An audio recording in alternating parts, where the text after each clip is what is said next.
Are you ready for a power walk? Lately, I've been really into fitness. And this got me thinking. Pokemon has made a number of pedometers over the years, most of which have tie-in features with the video games to reward you for not sitting still. And Pokemon thematically lends itself perfectly to this concept. Satoshi Tajiri famously came up with the idea for Pokemon during the urbanization of the Tokyo area, in which the forests he used to explore as a child and catch bugs in were paved over and replaced with an urban cityscape. The series of video games itself was inspired by the desire to explore nature, and the mechanics that have you traversing different environments looking for Pokemon translate particularly well to these devices that reward you for physically walking around your real-life spaces. Exploring how the advancements of humankind and civilization change how we interact with nature through things like tech devices is one of the recurring themes of the series. Really, Pokemon and pedometers are a match made in heaven, and it's no wonder that these devices are frequently popular and that the interaction between each device in the main series games never feels forced. Players are frequently thrilled by being offered different ways to interact with their Pokemon outside of the game itself, and even live-action roleplay being a Pokemon trainer by carrying them around and interacting with them throughout the day. Traveling across the land is an activity that has obvious overlap with what you do in and out of the game, and it can really add a new layer to the role-playing experience to have your daily life cross over into the gameplay this way. But no doubt there are some nuances and intricacies to how each one is designed and utilized. I wanted to put some of these to the test, to see what it's like to use them as pedometers from a utility perspective, and then also explore the in-game benefits of using them to see how well they transpose the enjoyable aspects of Pokemon gameplay into daily life. We have 4 devices to look at today: the Pokemon Pikachu, Pokemon Pikachu 2, the Pokewalker, the Pokeball Plus, and then we'll explore the 2 semi-health related Pokemon apps, Pokemon Go and Pokemon Sleep, for a full review of Pokemon's history with health and fitness as a brand. Let's start with their very first pedometer, the Pokemon Pikachu. This little thing was released in 1998 and is the only one of these devices with no tie-in at all to any of the main series Pokemon games. Instead, it's solely a virtual pet game. What a Digimon ripoff. The role-playing aspect here is just getting to pretend that you have a Pikachu partner. It was developed in part by Jupiter, who you may know as the folks who created the Game Boy printer and camera. The concept of watts is introduced with this one, which is the currency you earn by walking around, and the watt system is used in every subsequent pedometer as well. Each time you take 7 steps, you earn 1 watt. The more watts you earn and give to Pikachu, the more Pikachu will like you, and you unlock unique interactions and animations as you give him more watts. And that's really it. Pikachu will go to bed at bedtime, wake up in the morning, and will get upset if you neglect it and stop playing with it, but otherwise it's just about walking a lot to make Pikachu happy. If Pikachu is playing with blocks, you can actually shake the device and ruin it for him. There's also a minigame where you can gamble watts you've earned by trying to hit the jackpot in roulette to get even more watts.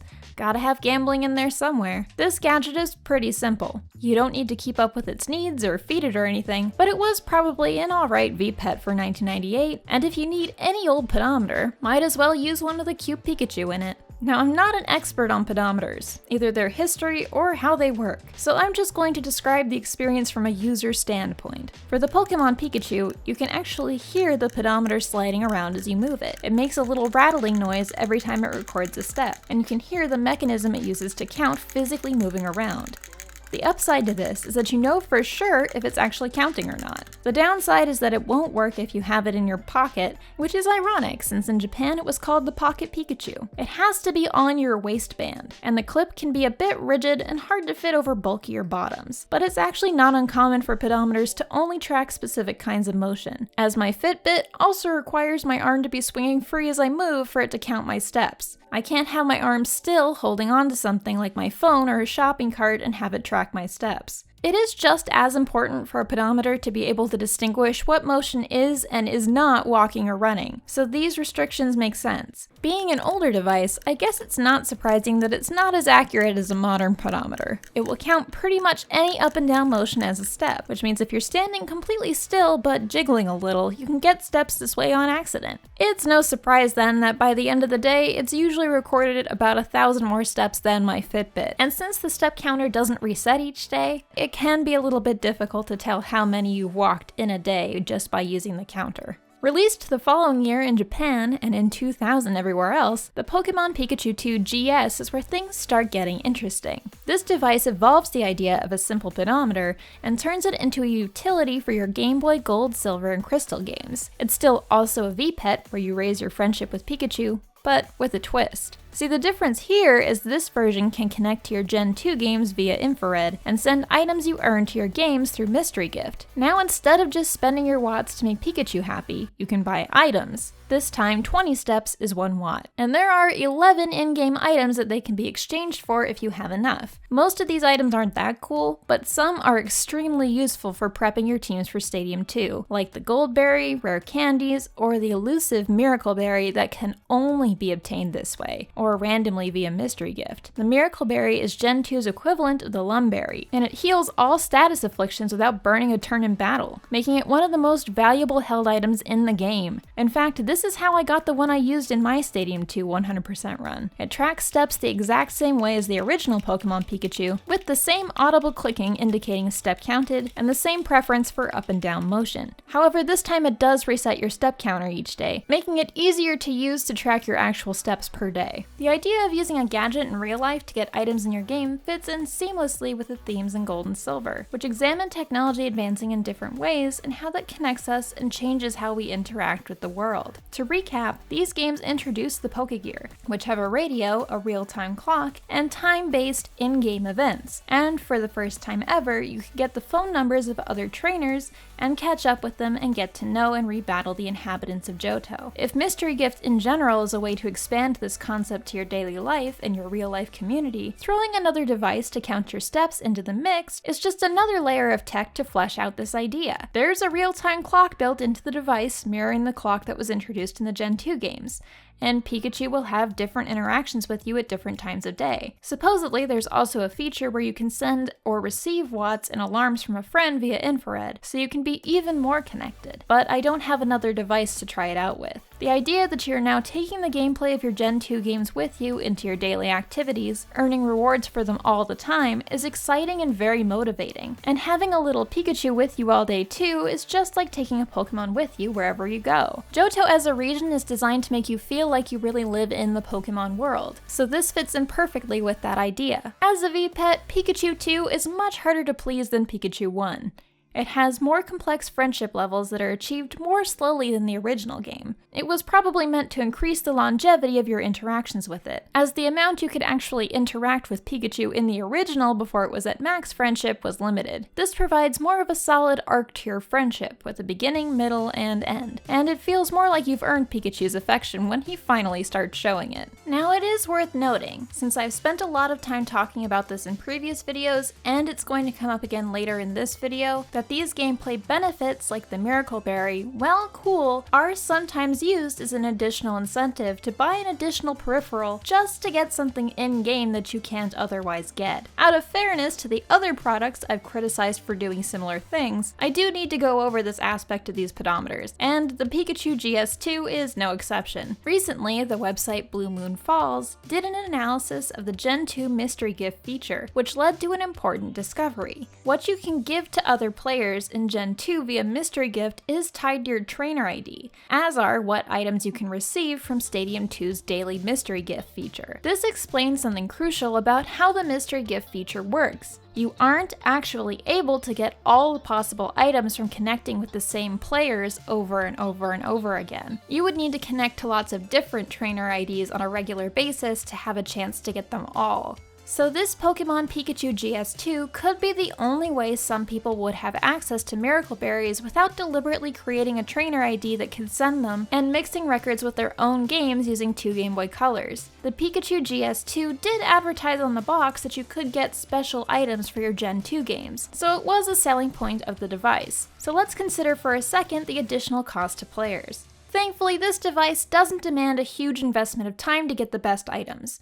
You really only need 600 watts to get the Miracle Berry, which can be obtained in 12,000 steps, which is really only a day or two's effort, since you don't have to do all of that at once. And you can get an unlimited number of Miracle Berries this way. But the financials are another story. The Pokemon Pikachu GS2 cost $30 on release, which adjusted for inflation is $54. For reference, a Tamagotchi cost $17.99 in 1997, which is around $35 in today's money. It's not the cheapest toy for what it does. But if your only option is this, or buying all the other stuff you'd need to grind Mystery Gift for a rare berry, it's certainly cheaper than 2 copies of the games and 2 Game Boy Colors. So as far as Pokemon goes, which has additional purchases for more content baked into it by design, it's still the less expensive option if you were to try to obtain one all on your own, making that a pretty heavy incentive to get one. But at least that's not its only function, and it encourages players to be active, which has its own inherent benefits. To be fair, the Tamagotchi didn't have a pedometer back then, and my own Fitbit cost about as much as one of these this year. But if in 2000 you were buying it only to get a Miracle Berry, and you didn't care about the pedometer or the VPET, that's still quite an upcharge. The concept was discontinued for a few years, only to make a comeback when Gold and Silver were remade in Heart Gold and Soul Silver, which were released in 2009 in Japan and 2010 everywhere else. These games famously introduced the next device we'll be looking at, the Pokewalker. It's funny to think that there has never actually been a Johto game without some kind of additional pedometer. It really seems like this was an essential part of the experience that Game Freak wanted you to have with Johto. This time, the Pokewalker was actually bundled with a game rather than being an additional purchase, although the price of Heart Gold and Soul Silver at retail was bumped up somewhat to cover it. Diamond and Pearl retailed for $35 originally, and Heart Gold and Soul Silver retailed for $40. Now far from a simple VPET game, this device exists solely to interact with Heart Gold and Soul Silver. You put a Pokemon from your in-game PC into the Pokewalker, select a course, and then get walking to earn watts, with 20 steps equating to 1 watt once again. Once you're on a stroll, you can spend watts to use the dowsing machine to find items in a minigame, or catch Pokemon in a similar manner. There's a pool of different Pokemon and items that can be unlocked on each route by walking a certain number of steps that day, and each course has 3 different tiers, with their own small pool of possible encounters. The encounter set you get is determined when you embark on the course, which means you can do the same course as many times and find different things each time out. Which Pokemon you put into the Pokewalker can also impact your odds of finding rare items in Pokemon. For instance, using a Pokemon with type advantage to most of the Pokemon found in the course will give you better chances for better rewards. The Pokewalker resets your recorded steps to 0 each day, so if you want a Pokemon that will only appear after you've walked 10,000 steps, you have to walk that amount in a single day. While this is no longer a VPET like its predecessors, there is some VPET flavor to it still, where your Pokemon will sometimes find watts for you randomly throughout the day. And there's a little storybook log of what you do on each outing when you return from your stroll in the game. Each day, if you go out for a stroll and return from it, the Pokemon in your Pokewalker will gain 1 level. In my Gold and Silver review, I compared the games to an MMO, with daily events that you check back for and participate in, and entire play sessions could go by without progressing in the story because there's just so much to do in Johto with these daily and weekly events. The Pokewalker is another layer to that playstyle. It changes what you can get in the game if you live an active lifestyle that's not spent sitting around a lot of the time each day making progress in the game's story. To carry on the MMO comparison, it's similar to the idea of rested EXP, where you're rewarded for not playing with an EXP bonus for being logged off. There are a lot of different Pokewalker courses to unlock.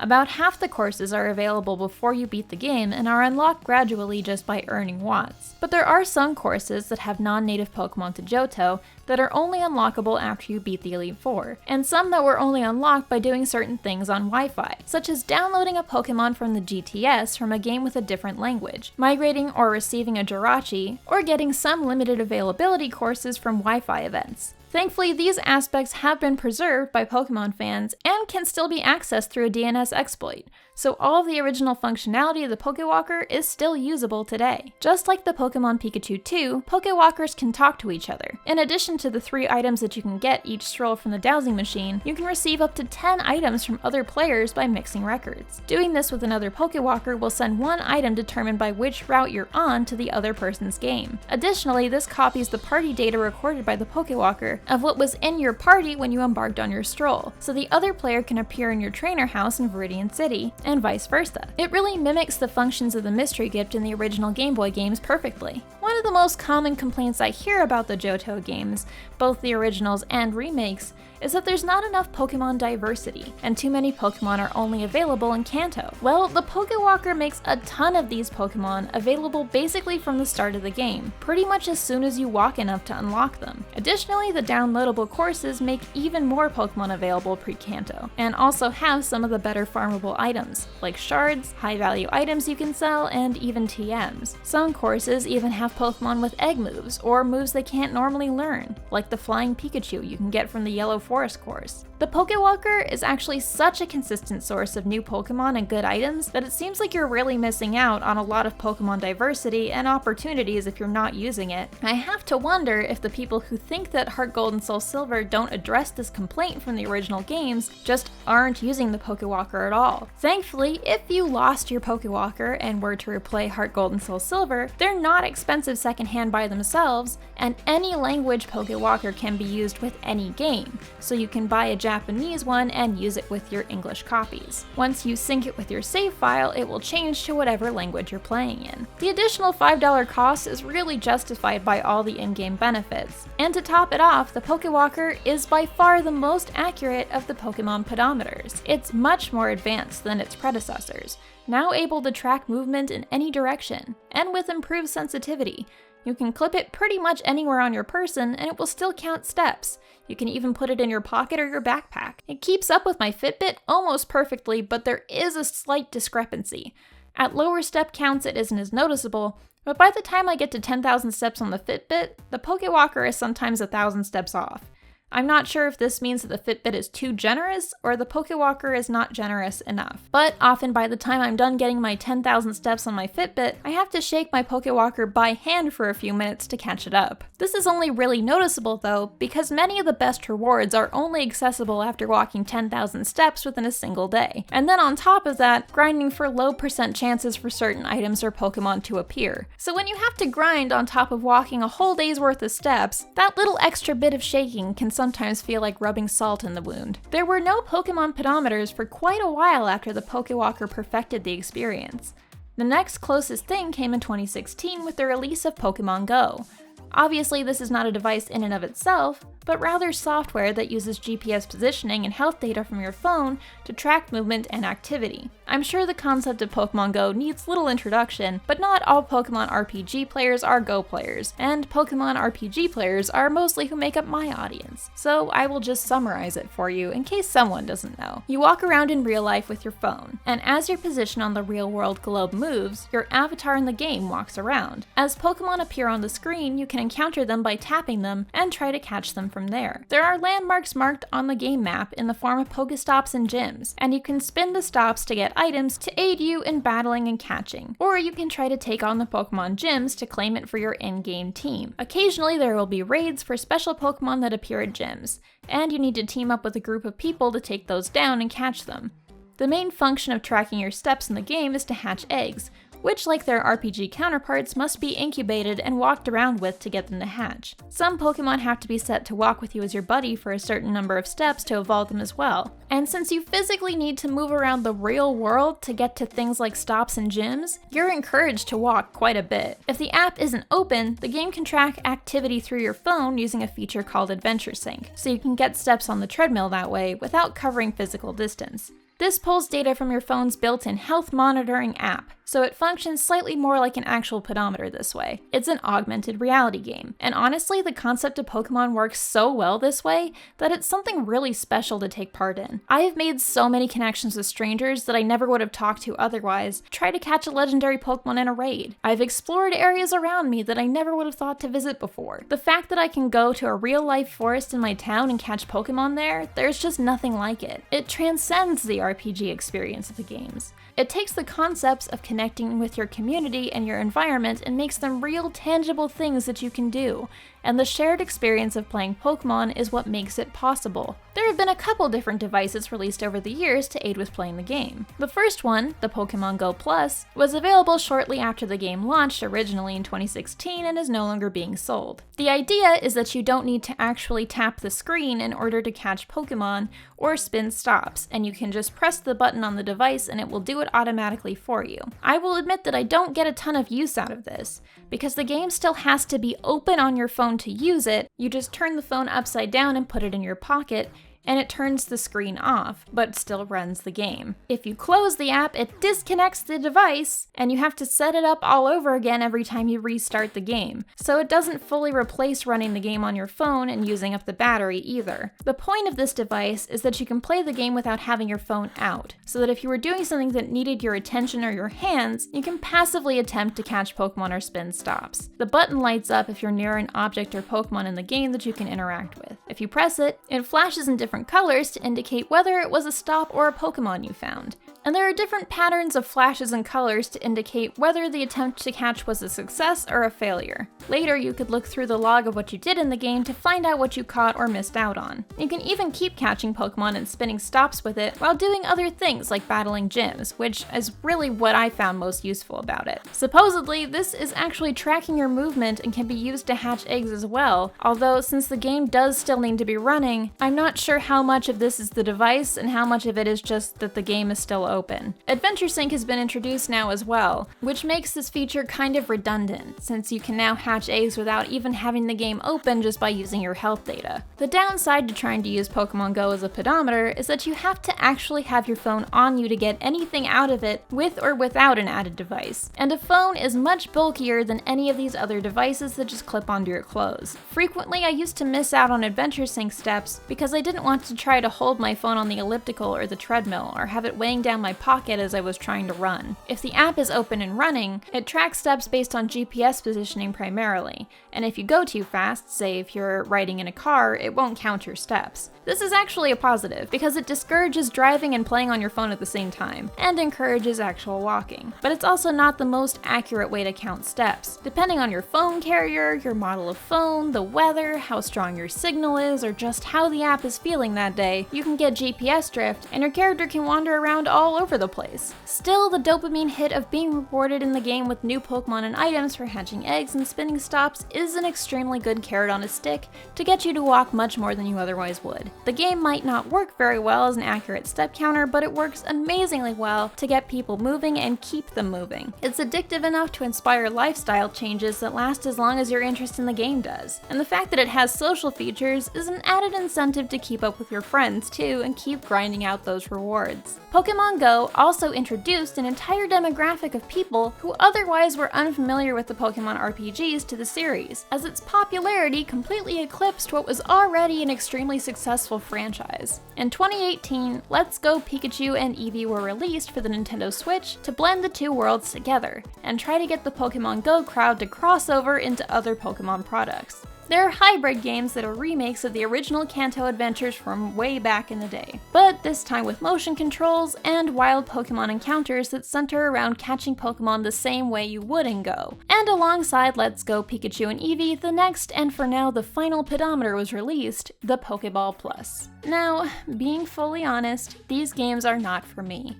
They literally were not made for the existing core Pokemon RPG audience, since they exist to introduce new people to the series. So it makes sense that I find them unappealing, and that's okay. They're aesthetically extremely beautiful games, and I really wish I enjoyed them. But at the end of the day, I just don't find the way they tied catching oodles and oodles of Pokemon to progressing through the game and building your team compelling or fun to interact with. So perhaps I am not the best candidate to evaluate the Pokeball Plus, as its primary function is to provide you with rewards in these games. You can send a Pokemon to the Pokeball Plus from Let's Go the same way you'd send a Pokemon to the Pokewalker. Only this time, there's no particular courses with different rewards. There's just different items that you can get depending on how much you walk, and experience points for the Pokemon that you put in the ball fall. In fact, this is such a reliable way to get experience points that it really alleviates one of my complaints with the base game, which is that growth of your Pokemon is tied to item consumption. The primary way you level up is earning candies for sending Pokemon you catch to the professor, just like in Pokemon Go. So the gameplay loop is now one of consuming Pokeballs and berries in order to keep doing this, which means if you mismanage your money, you can get marooned with no simple way to keep making progress. And rather than address this or balance the game in any meaningful way, they just give you an insanely overpowered Pokemon so that the game can't possibly be difficult no matter how bad you screw up.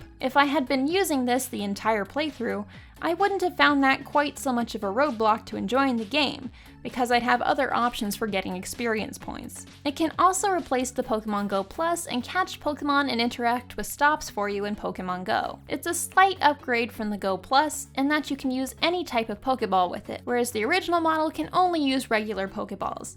And if you use it with both Let's Go and Pokemon Go at the same time, you get extra rewards in both games. Since this thing doesn't have a screen, it just lights up and makes noise. And you can press on the joystick in the center to activate Play Mode. In Play Mode, you can shake the ball or move the stick and your Pokemon will respond. Or sometimes your Pokemon will call out to you and you can move the stick or shake the ball to respond to it. And that's really it. That's all you do with this thing. Well, you can also use it as a controller in Let's Go. For only having 2 buttons, it works surprisingly well. I think the real incentive to use it is that when you catch Pokemon using the controller, they let out little cries from the speaker in the ball.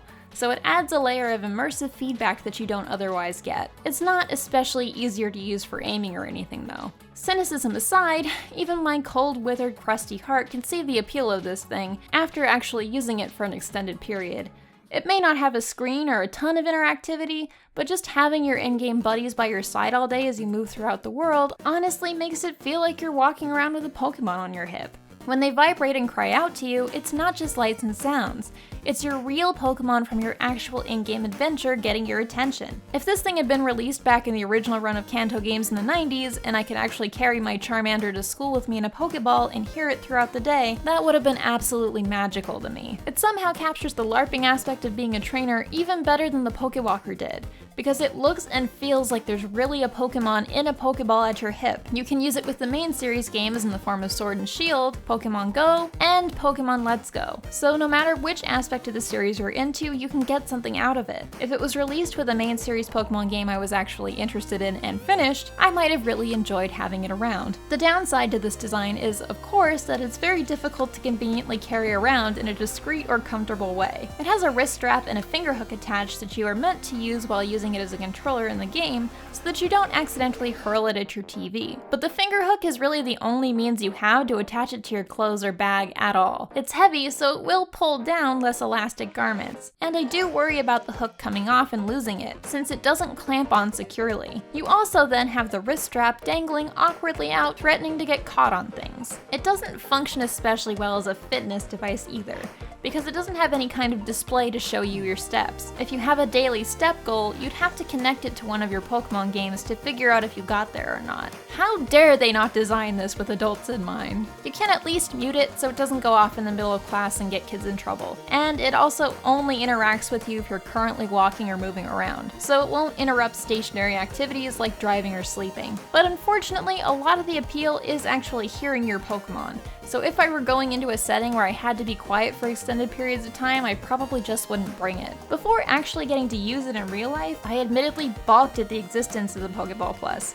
And that has a lot to do with one of the purchase incentives, a redeemable Mew for your Let's Go or Sword and Shield games. As we all know, the Switch games marked a big turning point in the series, where many Pokemon were not available from the jump in the new generation. And paid Pokemon Cloud storage in the form of Pokemon Home was the only way to have all your Pokemon in one place anymore. In the midst of all this, I was very concerned that existing core players who would presumably be uninterested in Let's Go and were instead playing the latest main series Pokemon games would be incentivized to spend money on a controller for a game that isn't designed for them, just for a Mew in the game that was. And it wasn't cheap on launch either. It retailed for for $50, which in today's money is $62. Yes, I had to adjust a dollar amount from 2018 for inflation. It costs only $10 less than the games themselves were selling for at the time. And they put DRM on it based on the serial number of the ball, so you can only ever get one Mew from it. You can never buy a used Pokeball Plus and get a Mew from it. And you also can't use it to get more than one if you happen to have more than one game or start a new save file. This really rubbed me the wrong way,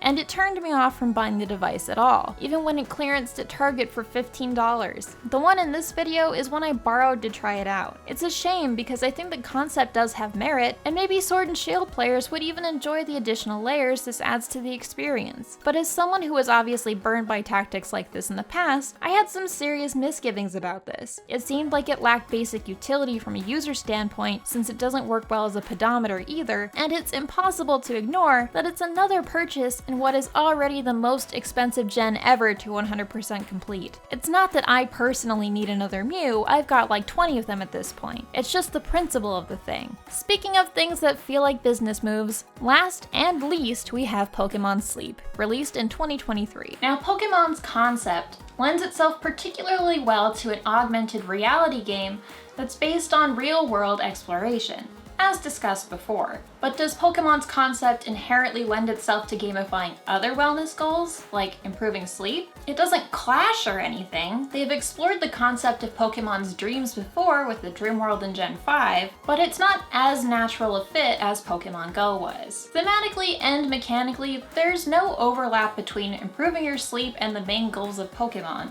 which are to explore and find them all. It is of course framed similarly to Pokemon Snap, in that you're studying the sleep habits of Pokemon by collecting them, but you could apply that framing to any aspect of biology arbitrarily. It lacks the thematic cohesiveness that even Pokemon Snap had, which at least still places the emphasis on interacting with the environment and finding Pokemon in their habitat. It feels more like this is the result of needing to replicate the success of Pokemon Go to continue to drive profit growth for shareholders, rather than anything inspired by Pokemon's concept in and of itself. So it's just another general wellness product with no real ingenuity driving it. It's also not really a new concept to have an app with this function. Even my Fitbit tracks sleep. And sleep tracking products are increasingly becoming popular to make because then companies can cash in on the one moment of our daily lives when we're not consuming anything. To me, it's no surprise that this did not immediately catch on the way Pokemon Go did. But it has its players. As you might have guessed, I'm not one of them, because I have a very specific sleep hygiene routine that works for me, and I'm not about to change that now. But for those who do partake, there is one final device, the creatively named Pokemon Go Plus Plus. This is an optional accessory that you can place on your bed at night to more conveniently track your sleep. The way Pokemon Sleep works is it tracks audio and movement to determine what state of sleep you're in. And to do that, you have to put your phone on your bed during your sleep and have it on, plugged into power, and running the app. But if you don't want to do that, because it's a waste of electricity and a potential fire hazard to have a device overheat on flammable material, you can get this thing instead. Does it track sleep better than a phone? Maybe? The game never actually explains how it uses the information it collects to evaluate what state of sleep you're in or the quality of your sleep, so it seems dubious whether it is actually useful as a sleep habit improvement tool, or whether the Plus Plus is at all necessary beyond being more convenient than having to have your phone turned on, plugged in, and running the game all night. It does have a lullaby and an alarm function to soothe you to sleep and wake you up in the morning, but by all accounts, so does your phone. Perhaps this is all sour grapes though, since I am once again not a good fit for this product, so I am good at coming up with reasons and justifications not to engage with it. And of course, as the name implies, the Pokemon Go Plus Plus serves the dual purpose of being a replacement for the original Pokemon Go Plus, now that these have been discontinued. Functionality in Pokemon Go is identical to the Pokeball Plus, just without the intergame overlap bonuses. It can spin stops for you, catch Pokemon, the works. Before I wrap this up, I did want to acknowledge that these devices are inherently more exclusionary to some groups of people than the main series games are themselves. I'm not the best person to talk talk about this in depth because I do not personally experience these problems. These are all devices that reward you for walking, which is something that not everyone can do.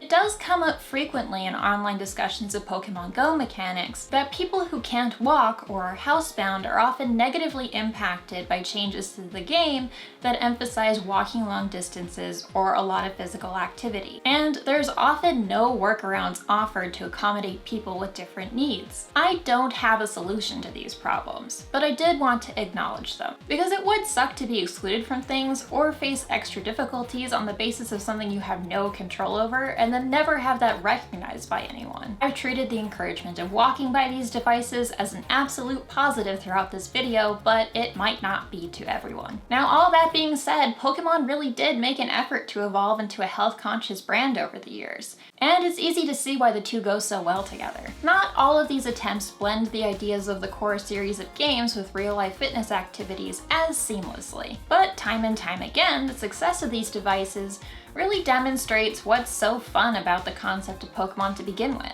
All you really need to do is make people feel like Pokemon trainers, and they will walk all over in search of their favorite guys or the best items to raise them. Now, arguably, more people know Pokemon as a game about walking around than ever knew it as an RPG. It's really interesting that this has become a part of Pokemon's brand identity, when there is a dual side to the franchise's history with public health. To be continued.